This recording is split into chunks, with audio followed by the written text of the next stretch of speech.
지난 시간에는 반야심경이란 어떤 경인가 이런 내용, 그리고 현존하는 반야심경에 어떤 종류들이 있는가 이런 이야기와 더불어서 반야심경은 바로 부처님의 어머니가 되는 경이다. 다시 말해서 우리 불교에서는 지혜와 자비를 부처님의 어머니라고 부릅니다. 지혜롭지 않고 자비롭지 않으면 부처가 될 수가 없다는 것이죠. 그래서 반야심경은 그 경을 설하는 설하는 주인공을 관세음보살, 다시 말해서 자비의 화신을 설정하고, 그리고 반야바라미를 또 대상으로 해서, 다시 말해서 자비로운 관세음보살님께서 지혜의 깨우침을 일깨워주는 경이다. 불교에서는 관세음보살님과 반야바라밀다를 부처님의 어머니라고 부르는데, 바로 이 반야심경은 그 점을 강조하기 위해서 설주를 관세음보살로 삼았다고 하는 이야기를 했습니다.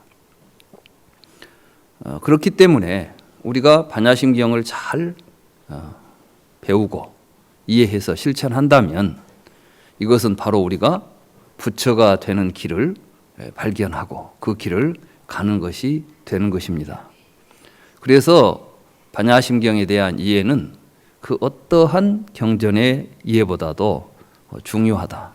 그리고 또 불교는 너무 많은 경전, 다시 말해서 굉장히 많은 법문들이 있는데 그 법문들을 일반 사람들이 다 공부하기는 많은 어려움이 있을 것이다.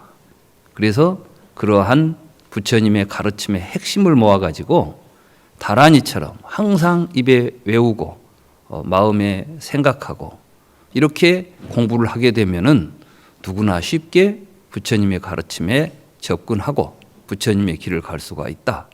이러한 취지로 만들어진 경이 반야심경인 것이다. 어제 이야기가 그런 내용이었습니다. 오늘은 그 반야심경의 핵심, 말하자면 불교의 핵심을 이야기한 반야심경 가운데서도 또 반야심경에서 이야기하고자 하는 그 핵심이 무엇인가? 반야심경의 그 첫 구절부터 이제 살펴가는 그런 시간이 되겠습니다. 어제는 반야심경에 대한 객관적인 이야기를 했다고 한다면 오늘부터는 반야심경 본문에 대한 해석을 해가는 시간이 되겠습니다. 여러분도 잘 알고 계시듯이 반야심경의 그 첫 구절은 관자재보살 행심 반야바라밀다시 조견 오온계공 도일체고액 이렇게 되어 있습니다. 관자재보살에 대한 설명은 지난 시간에 했기 때문에 다시 이야기할 필요가 없겠죠. 그 다음에 행 반야바라밀다시 조견 오온계공 도일체고액, 이 부분이 반야심경의 핵심이고 불교의 근본입니다. 다시 말해서 반야바라밀다를 실천하여 오온이 공하다는 사실을 깨달아서 모든 괴로움으로부터 벗어나는 것이 불교입니다. 그렇기 때문에 이 반야심경의 한 구절은 불교의 전체를 한마디로 표현한 것이다. 이렇게 말할 수가 있는 것입니다. 관자재보살이 깊은 반야바라밀다를 행이라는 것은 수행할 때, 산스크리트로 보면 반야바라밀다를 수행하면서 동시에 오온이 모두 자성이 비어 있다는 것을 살폈다고 되어 있습니다. 문법적으로 말하자면은 조견 오온 행심 반야바라밀다하고 조견 오온 계공이 동시에 일어나는 겁니다. 그래서 행심 반야바라밀다시 조견, 오온, 계공 이렇게 표현한 거예요. 한역에. 그러니까 수행을 하고 나서 뭐가 오는 게 아니라 이 표현이 사실은 굉장히 우리가 어떻게 수행하는가에 대한 수행의 방법을 알려주는 매우 중요한 문장입니다. 우리는 뭘 하면 어떤 결과가 생길 것이다. 이런 식으로 공부들을 하죠. 내가 공부를 한 다음에 뭐가 변화가 오고 뭐가 달라질 것이다. 그런데 지금 여기서는 어떤 이야기를 하고 있냐면 깊은 반야바라밀다의 수행을 실천하면서 오온을 보니까 오온이 비어있더라는 것이에요. 오온의 자성이 비어있더라. 여기서 지금 오온 계공이라고 이제 표현하니까 표현이 조금 명확하지 않습니다만은 산스크리트어에 의하면은 오온의 자성이라는 말이 나옵니다. 그러니까 오온의 자성이 비어있더라 이렇게 표현이 되는 것이죠. 오온의 자성이 비어있다. 우리는 지금 오온이 공하다 이렇게 말하면은 오온이 없다 이런 표현이 되는데 오온의 자성이 비어있다 이 말은 무엇이냐 하면 오온이 없다는 이야기가 아니라 오온은 있는데 그것을 살펴보니까 그게 자성이 없더라. 이게 자성이 없이 있더라는 것입니다. 이 말씀에 여러분들이 주의를 하셔야 돼요. 왜 반야심경이 어렵냐? 오온이 없다 하니까 자꾸 우리는 있다, 없다. 이 두 모순된 생각 속에서 오온이 없으면 그 말이 무슨 말일까? 이렇게 말하죠. 또 어떤 사람은 그래서 이제 오온을 특히 색수상 행식 이 개념을 색은 물질이다. 우리가 이렇게 이해를 한다면 물질이 비어있다. 물질이 없다. 이런 식의 표현은 쉽게 우리에게 지금 와닿지 않는다는 것이죠. 그러니까 어렵다. 참 심오하다. 이해가 안 된다. 이러한 이제 우리들의 이해가 이런 식으로 진행되는 것이죠. 그런데 여기서 오온은 있다. 그런데 오온을 살펴보니까 그것은 자성이 비어있더라. 그러면 자성이 비어있다는 말의 의미가 무엇일까? 이렇게 접근해 가야 되지 않겠어요? 그러면 자성이 뭔데 자성이 비어있다는 말을 쓰고 있는 것일까? 이런 식으로 이제 부처님의 말씀은 굉장히 우리들이 가지고 있는 일반적인 뭐랄까요? 인식하는 어떠한 방법을 가지고 대충 자기식으로 이해하는 것이 아니라 그 말씀을 면밀하게 살펴서 그 의미를 바르게 이해해가는 데서 불교 공부가 시작된다. 이렇게 말할 수가 있겠습니다. 그러면 여기서 우리가 이제 중요하게 살펴야 될 개념들이 반야바라밀다 행이라는 게 뭘까 하는 거죠. 첫째, 뭘 하면은 오온의 비어있음을 우리가 보게 될까? 그 다음에 중요한 게 오온이라는 게 뭘까? 그 다음에 자성이 비어있다는 말이 뭘까? 자성이 뭐고 자성이 비어있다는 말이 무엇일까? 이 개념들을 정확하게 이해해야만 이 문장이 이해가 되는 것입니다. 그런데 여기에서 하나라도 잘못 이해가 되면 이 문장은 전적으로 잘못 해석될 수밖에 없습니다. 지금까지 오온에 대해서 제가 이제 반야심경 강의하는 책들 또 설명하는 책들을 살펴보면 오온을 색 그러면 물질 대개 이렇게 번역들을 합니다. 여러분도 그런 해석들 많이 보셨죠? 그리고 수상행식 어떻게 번역하는지는 잘 모르겠는데 대부분 보면 수라는 것은 느낌, 상이라는 것은 생각, 행은 뭐라고 하죠? 행이라는 이 말이 굉장히 어려운 말이에요. 그래서 사실은 이 오온이라는 개념을 우리가 이해한다는 것이 그렇게 만만한 개념들이 아닙니다. 그런데 이 개념에 대한 이해는 충실하지 않은 상태에서 공 이야기만 하려고 해요. 공. 그러니까 이제 공의 설명에 치중하죠. 대부분 공이라는 개념이 뭘까? 그래서 공은 이런 공, 먼 공 해가지고 공이라는 설명을 하려고 하는데 공이라는 설명이 또 그렇게 만만치가 않은 거예요. 그래서 어려워지고 사람마다 공에 대한 견해가 틀리고, 사실은 오온이 무언가를 정확하게 이해하면 공이 무엇인가 하는 개념도 그대로 이해가 되는 것이죠. 왜냐하면 오온을 설명하는 것이 공이니까 오온이 있는데 그 오온에 자성이 비어있더라, 이러한 구도로 본다면 오온을 알면 오온을 잘 살펴보니까 대저 우리가 생각해도 내가 봐도 오온은 자성이 없구나, 그 자성이 없이 오온 속에 자성이 없음을 공이라고 부르는구나, 이렇게 이해하면은 오온계 공, 그러니까 그 비어있는 것이 곧 오온이로구나, 이렇게 공즉시색, 이렇게 이제 이해가 되는 것이에요. 그리고 이 가르침을 통해서 우리가 스스로 오온을 관찰을 해야 합니다. 반야심경을 보면서 여러분들이 반야심경을 개념적으로 이해해가지고 오온이 비어있다 이렇게 아는 것, 이걸 어제 제가 산자나띠라고 이야기했어요. 개념적으로 아는 겁니다. 개념적으로 아는 건 어떤 거냐 하면,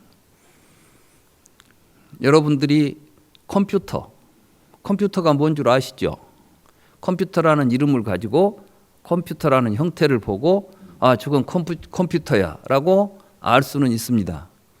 그런데 컴퓨터를 알면서도 컴맹들이 있습니다. 그 사람이 컴퓨터를 모르진 않아요. 그런데 컴퓨터를 어떻게 사용하는지, 컴퓨터가 어떻게 작용하는지, 컴퓨터를 가지고 사용할 줄을 모릅니다. 그러면 그 사람은 제대로 컴퓨터를 아는 겁니까? 모르는 겁니까? 모르는 거죠? 네. 이제 부처님은 오온에 대해서 오온은 색수상행식이야, 이렇게 아는 것은 산자나띠라는 거예요. 여러분들이 지금까지 불교 공부하시는 태도들을 보면 대부분이 산자나띠로 불교를 공부하신 겁니다. 예를 들자면 사성제는 뭐지? 고진멸도. 12연기는 뭐지? 무명, 행식, 명생, 유깁, 촉수, 예취, 유생, 노사. 잘하네?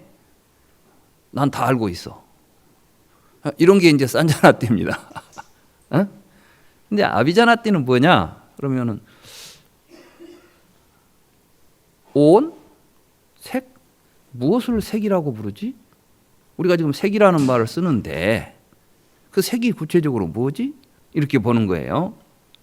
그래서 불교 공부는 부처님의 말씀을 통해서 우리가 지금까지 관념적으로 알고 있던 대상을 실질적으로 여실하게 있는 그대로 알아가는 거, 이걸 아비자나띠라고 하는 거예요.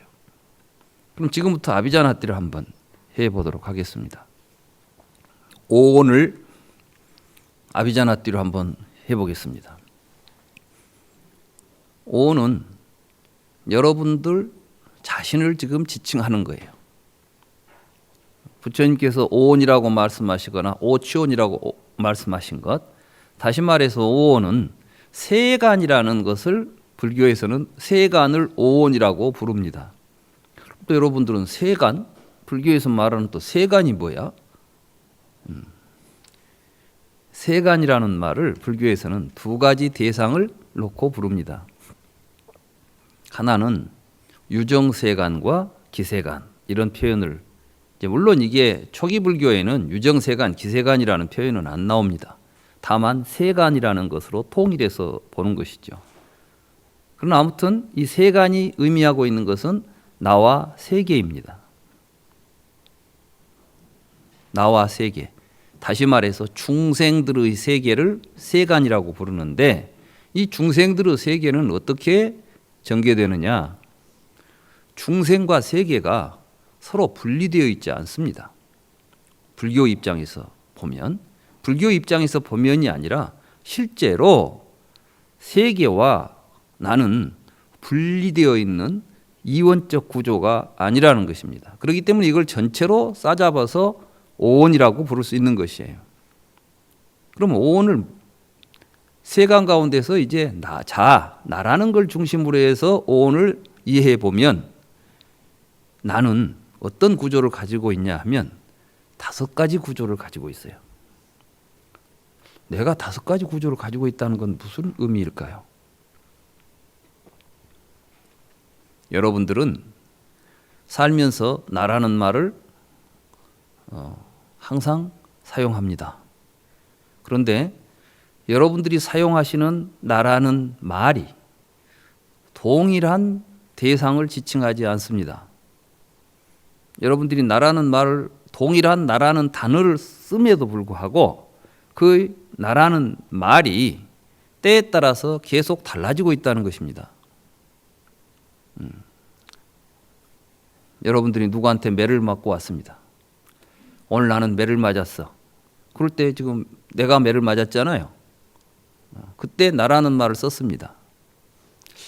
오늘 불교 방송에 가서 이 교수 강의를 들으니까 나 오늘 기분이 참 좋아. 지금 이때 또 나라는 말을 썼습니다. 이 교수 강의를 들어보니까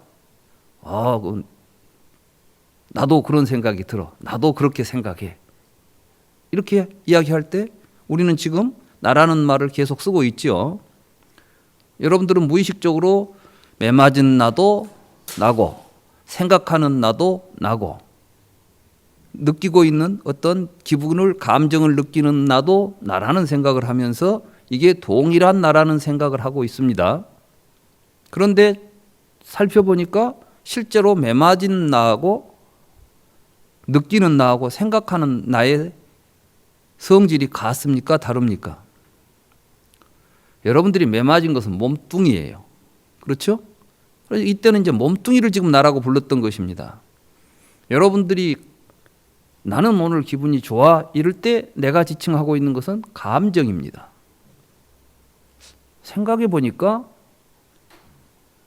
내가 생각해 보니까 그러면 생각하는 놈을 지금 나라고 부르는 겁니다. 매 맞은 나, 감정을 느끼는 나, 이렇게 저렇게 생각하는 나, 뭘 행동을 결정하는 내가 있어요.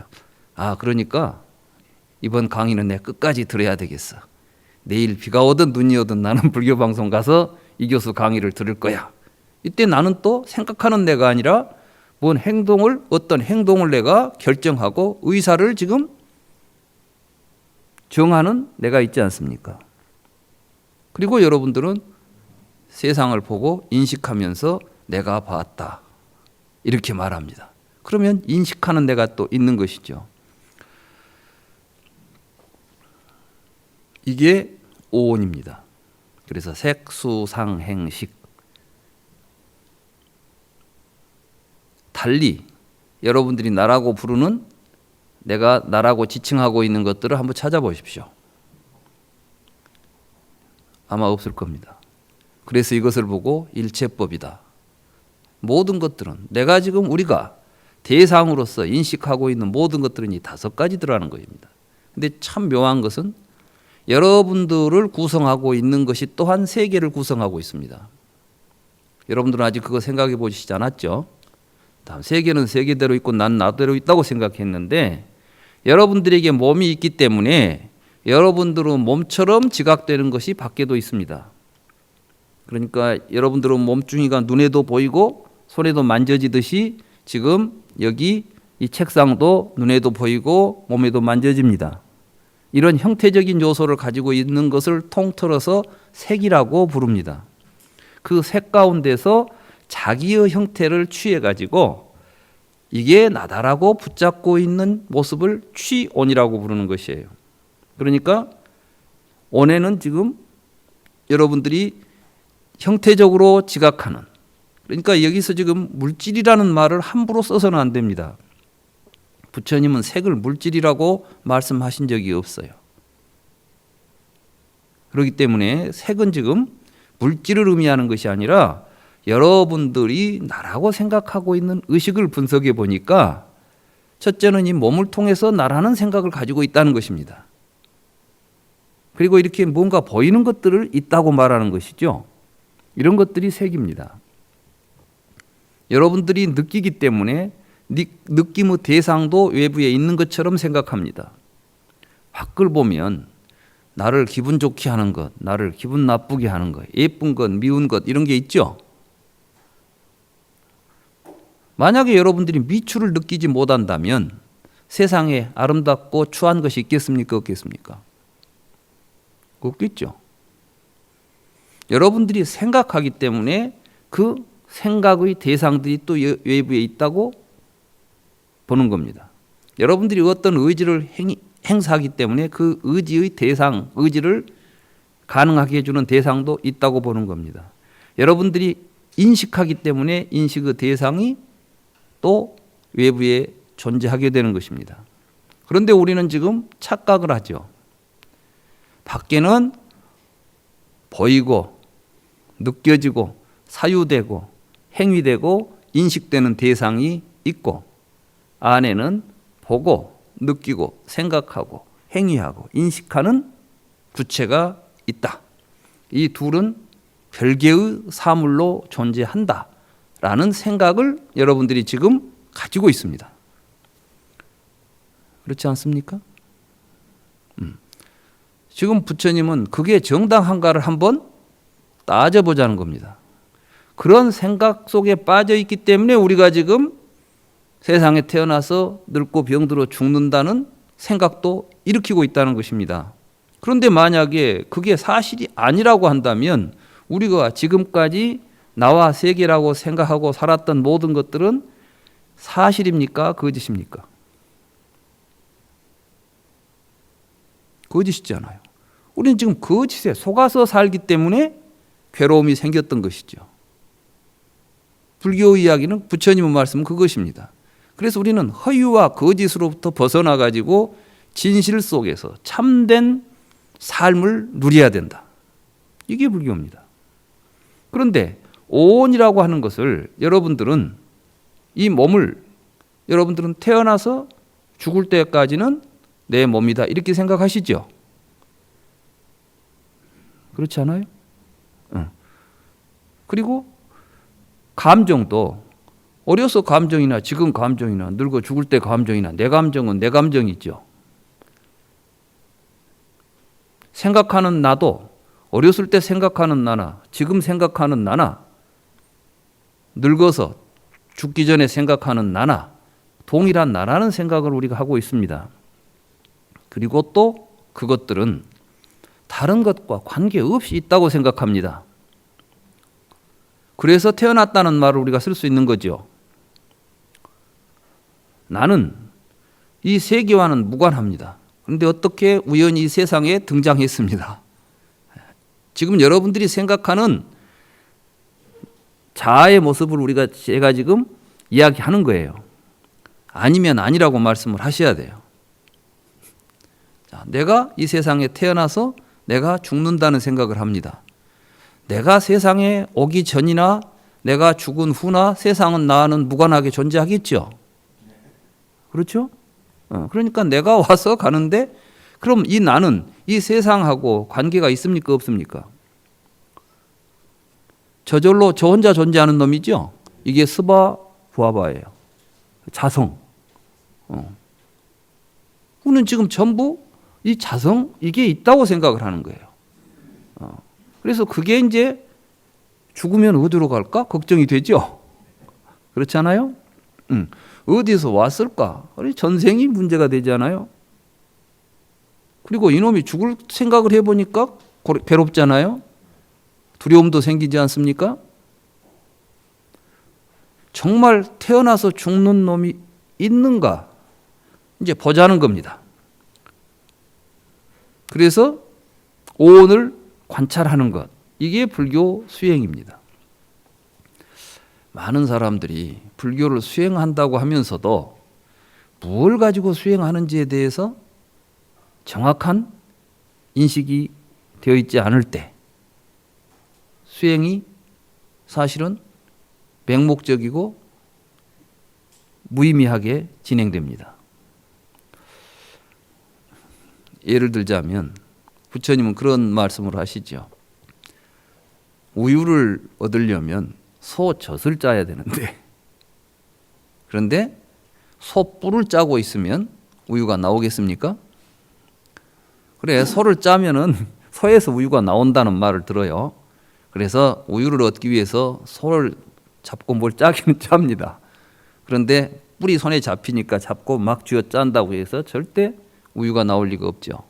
이것은 소젖을, 그것도 새끼 난 암소를 짜야지 숫소를 잡고 앉아 있으면 절대로 우리가 우유를 얻을 수가 없을 것입니다. 이와 마찬가지로 불교를 공부한다고 하고 수행을 한다고 할 때에는 부처님은 우리에게 무엇을 대상으로 해서 어떻게 사유하고 어떻게 실천해서 어떠한 결과를 얻도록 가르쳤는가, 이걸 잘 알아야 된다는 것입니다. 그 출발점에 서 있는 것이 오온입니다. 좀 이따 제가 그 이야기가 그건 이 교수 네 이야기 아니냐, 어디 부처님이 그런 이야기 한 적이 있느냐.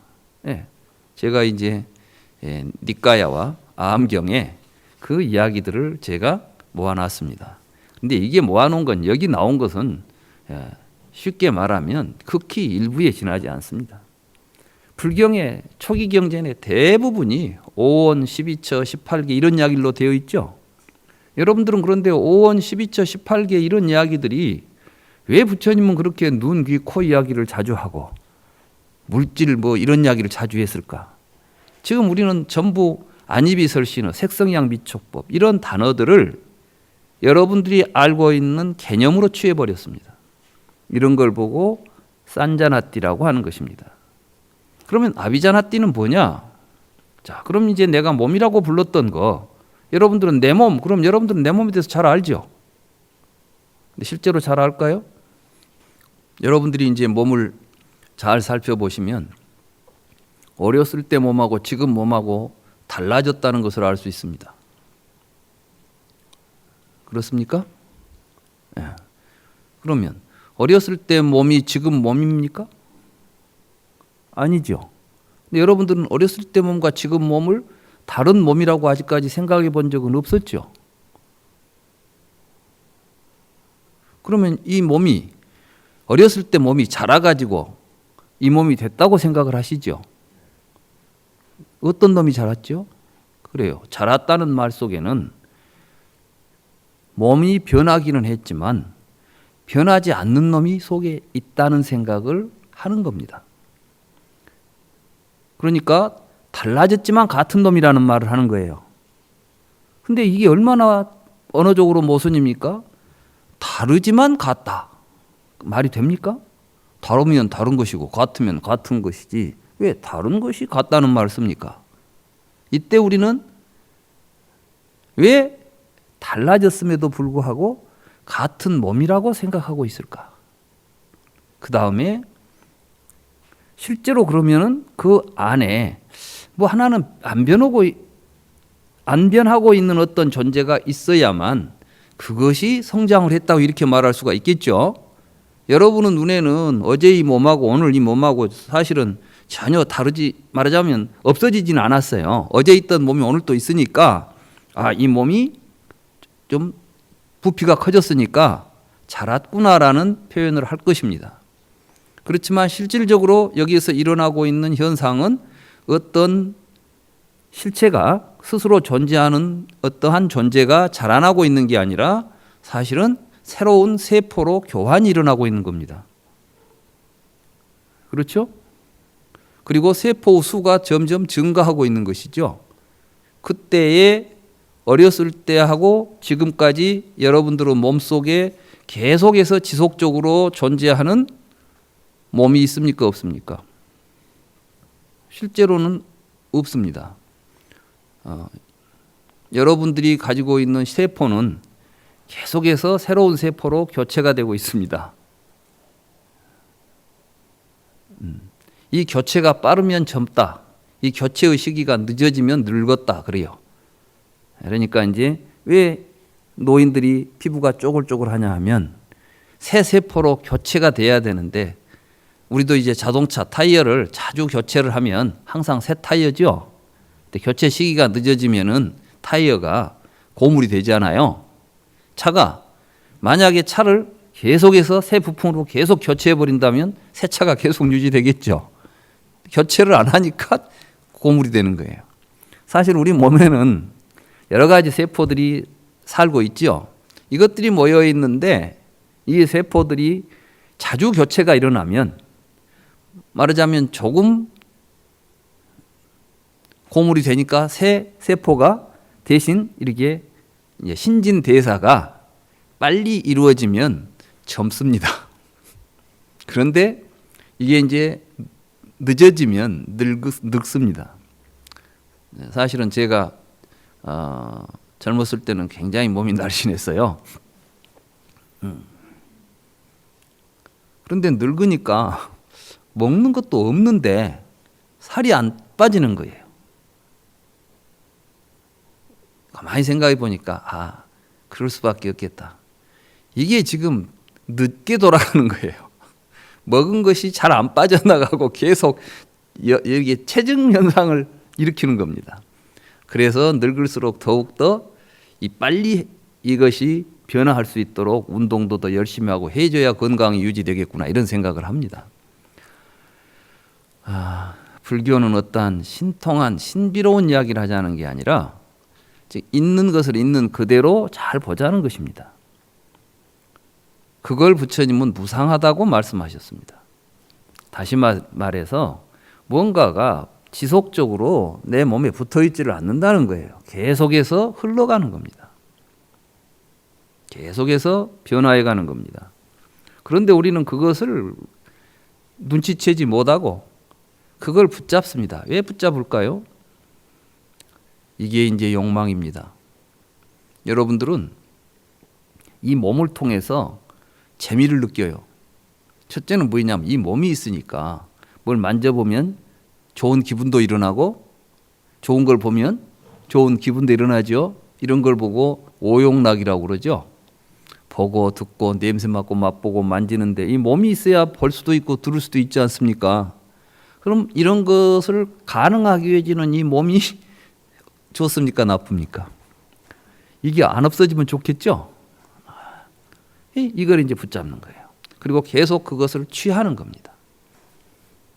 이런 우리들의 삶에서 우리들이 어떻게 5가지 나라고 하는 요소들을 계속해서 우리의 마음속에다가 모아가지고 실체화하고 살아가는가, 이걸 보여주는 것이 부처님이 깨달았다고 하는 12연기법이에요.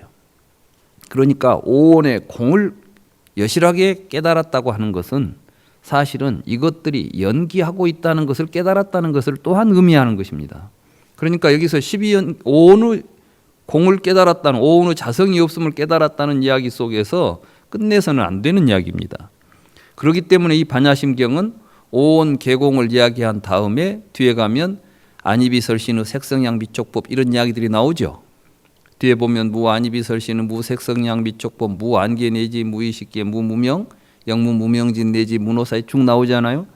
이게 근본 불교 부처님께서 니까야와 아함경에서 수없이 강조하고 말씀하셨던 불교의 모든 교리 체계입니다. 다시 말해서 12입처, 18계, 오원, 사성제, 8정도 이런 내용들이 부처님의 초기경전의 교리 체계인 것입니다. 이 교리 체계의 실상이 무언가를 지금 드러내 보여주는 것이 이 반야심경인 것이고, 그리고 이 오온을 중심으로 해서 전개되는 교리들이 12처, 18계, 사성제 다 이게 오온을 핵으로 해서 전개되는 교리 체계들인 것입니다. 그런데 이런 것들을 정확하게 이 교상이나 교리의 체계를 이해하지 못하고 불교를 공부하게 되면은 굉장히 복잡한 여러 가지 이론에 빠져들기가 쉽습니다. 그 대표적인 것이 아비달마 불교였던 것입니다. 오늘 강의는 여기까지 하겠습니다. 네, 감사합니다.